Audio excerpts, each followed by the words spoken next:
Greetings and welcome back to Final Fantasy XIV. We are currently in 5.2, I believe, working towards 5.3 patch, and this is our relatively simple damage guide for the ninja.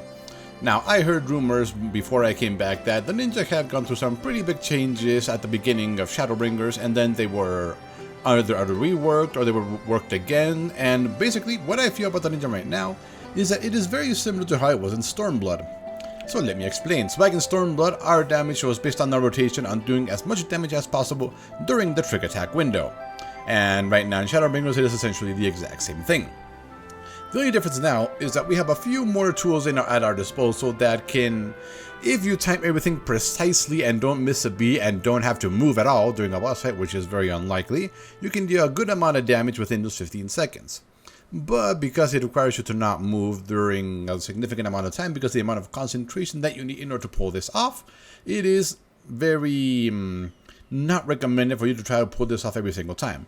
I'm not saying you shouldn't practice it. It definitely has some good, some good notions in it. This is the rotation that I found here. It was found through a lot of theory crafting, and I watched the video of the person that designed it, and he practiced it on the target dummy. So unfortunately, because it is practiced on a target dummy, it doesn't take into account all the movement that is required during boss fights. So yes, it is a maximized DPS rotation, but it does sacrifice your mobility and possibly doesn't take into account the movement required. So let's talk about the ninja and the new tools we have and everything that came along with it, shall we? So at the very end of the leveling, we have Bunshin. This is our brand new 50 Ninki ability, and is definitely the one you want to be using as much as possible whenever it is up, especially during our trick attack window. So as you can see, this will do a weapon skill depending on what weapon skill you are using. As you can see, a single target melee weapon skill will have it deal 1 of 200 potency, and range and area attack will deal 100. The important part is that we get an extra 5 Ninki every time it attacks. So that is an extra 25 Ninki gauge that it grants us. Also, when it deals here a total of 1000 potency in single target melee range, that is definitely nothing bad. Because it costs 20 Ninki, it does have a 90-second recast timer. It is only available every other trick attack window, but whenever it is possible, definitely use this.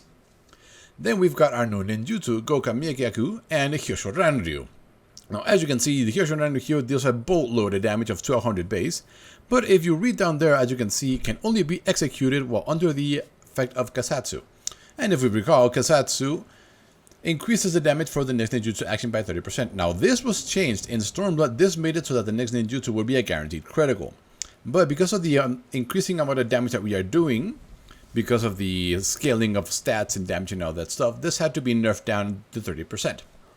If not, it would be definitely way too powerful. So if we take into account the extra 30% damage from that onto this, we are left with about 1560 total potency for this. It also has a 25-yard range, so that's very nice about it. Then Goka Miyakyaku is our AoE, with the exact same requirement of needing Kasatsu and deal 750. And if we add in the 30%, it ends up to around 125 total potency. So definitely not bad. So these are definitely our priorities. Keeping Bunshin up, and Hyosho Ranryu on single targets. So outside of that, what else has changed? Well, Shadowfang is no longer a weapon skill finisher. It is now its own skill. You can cast it whenever you want. It does have a cooldown. The recast timer is actually 90 seconds, but it shows 68.8 because of the weapon skill stat on my gear. It really isn't much, but that's what it does. And outside of that, what else do we have? Let's see. It has anything else big change? Oh yeah, we did get Haki Mujinsatsu. This is completely new to Shadowbringers. This is a combo ability that comes from Death Blossom, and if used in combo, it increases our Huton duration by 10 seconds, and increases our Ninki gauge by 5, which is very nice. So before, all we could do was just spam Death Blossom. It wasn't particularly nice, and we still had to recast our Huton.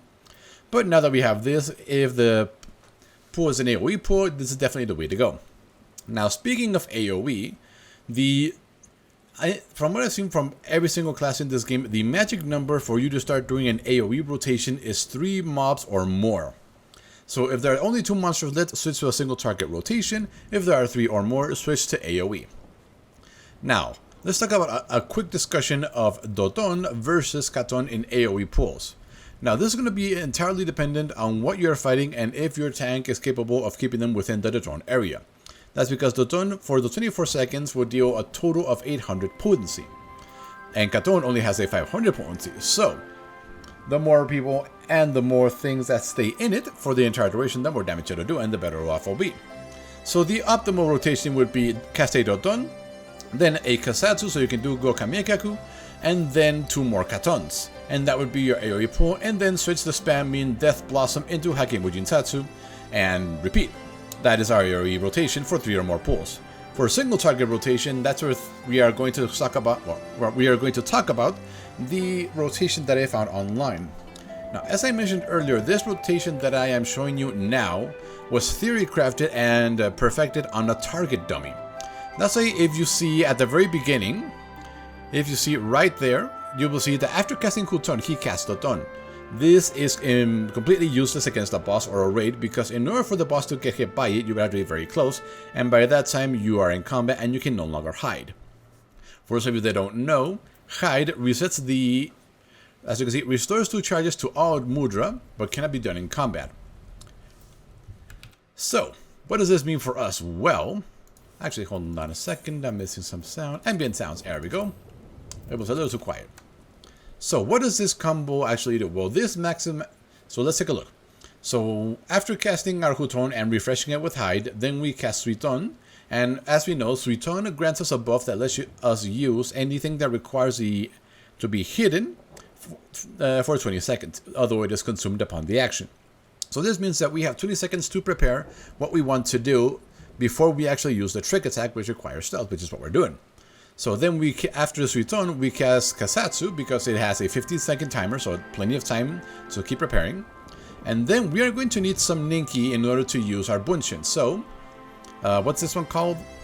Yeah, Spinning Edge plus Ghost Slash are going to give us the 10 Ninki, and then combine that with Mug. When you're leveling up, you get Enhanced Mug that gets you 20 Ninki. That is a total of 50. That is exactly what we need for Bunshin.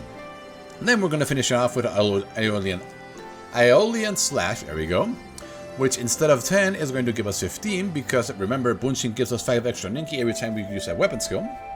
Then we start the combo again, that's an extra 10, that's 25, and this is where the trigger attack comes in. So during this 50-second window, we are going to spam some of our most powerful abilities, so let's take a look.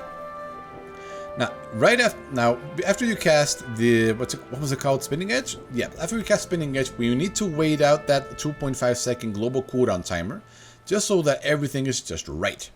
So, the moment we cast this, we are going to get 5 Ninki, because this is, well, is it? No, it's not, we are not. That is an ability, not a weapon skill. Okay. So then we are going to start with Shadow Fang, so that it has some ticks during the trick attack amplified damage buff. Then, while everything else is on the global cooldown, we're going to use Dream Within a Dream, and we're going to use our Hyosho Ranryu, that whatever, which is the hardest hitting ninjas that we have, and into Assassinate. So, all 3 of these things are done within the global cooldown between Dark Edge. Well, that starts with Dark Edge, and even we are going to continue with all that. So, after our Assassinate and our Ice Shurikens and our Dream Within a Dream, we're going to do a hard-casted Katon, because remember, it hits pretty hard. Then we're going to trigger Tenchi Jin, and we're going to use it in its namesake, so Tenchi and Jin, to give us Fume Shuriken, Katon, and another, Suiton. Now, this Suiton we are going to consume with one of our new abilities, which is called the Meisui. This allows us to consume the buff to grant us an instant 15 Ninki Gauge, which we are going to immediately use on a Baba Kakra. And then we are going to finish it off with an Aeolian Edge, and if we are fast enough, we will be able to land a second Baba Kakra within the trick attack timer. And then, because we're outside of the trick window, the regular gets on to finish off the thing. After you perform this entire zoo of things, you basically just want to keep up your Huton up by using Armor Crush. And then you want to make sure that you don't overpull your Ninki pull. You want to keep it under 50. So, if there are still like some 20 seconds before Trick Attack comes back up and you are at 50 or higher, use the Baba Kakra to burst some of it. Now, because Bunshin has a 90-second cooldown and Trick Attack only 60, Bunching is only going to be available for every other trick attack window. So yeah, so we got to alternate there. Without this, and I think without this mug, which has a 2-second recast timer, during that second window, you basically want to do the exact same thing, except without mixing in the weapon skills. Because or actually, if you mix in as many weapons as you can without sacrificing your ninjutsu and dream within a dream and assassinate all the good stuff, that is essentially what we want to do. So let's give it a shot, shall we? Now, if I don't pull it off, I do have a recording of me actually pulling it off, because it is quite tricky and I need to have it open in the window in front of me in order to pull it off properly. So let's go down here to my favorite target dummies. So let's see. I just forgot the combination for Huton. There it is. Okay, got it. So dispel so we can get in range. Give me a second. Let's open it up. Let's turn it around. There we go. Okay, so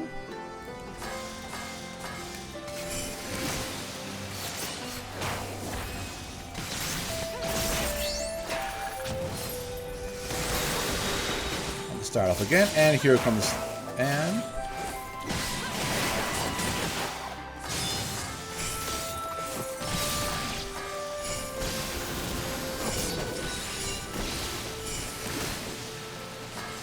oh, hold on,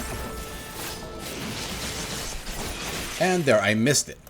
So as you can see, it's pretty complex. So what happened there is that I forgot to instantly consume the Missouri to launch the Baba Kakra, and because I lost track of which weapon skill I was currently on, I didn't finish the weapon skill combo, and I didn't get the last 10 Ninki bar to get the second Baba Kakra. So yeah, as you can see, this combination, well, this what's it called? Actually, DPS rotation. That's the word I'm looking for. This rotation is pretty tight. But what do we do right now that we're not on rotation? Well, because most of our things are on cooldown, we keep that up. We keep attacking with our weapon skills. And so, trick attack is now back up. So we are going to do the exact same thing, although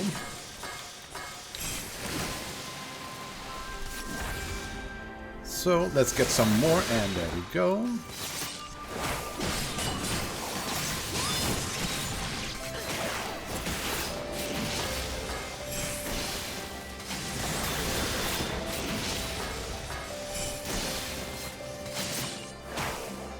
So something like that.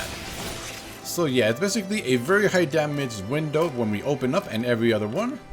And then a medium damage window while we're waiting for everything to come back off cooldown. Now, is there anything else worth saying? I think we pretty much covered everything. We covered our new skills. We covered up our Aoe rotation. Let's see, we talked about how Bunshin is definitely the thing you want to keep up all the time. So yeah, I do believe, oh yeah, here's the video of me actually pulling off this ridiculous rotation that was pretty difficult to actually pull off. So yeah, as you can see, the window is very tight on the last two Baba Kakras. But if you can pull off everything up to the Tenchi Jin, your damage should be pretty good.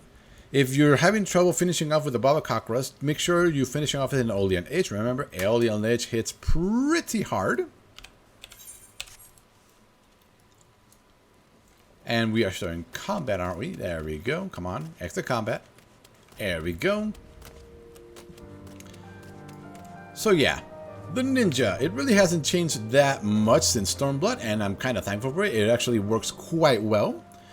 And yeah, hopefully you find this useful. We did go over everything, hopefully. And if you have any questions, leave them in the comments. And I will see you next time when I will talk about the Summoner, which I'm currently leveling.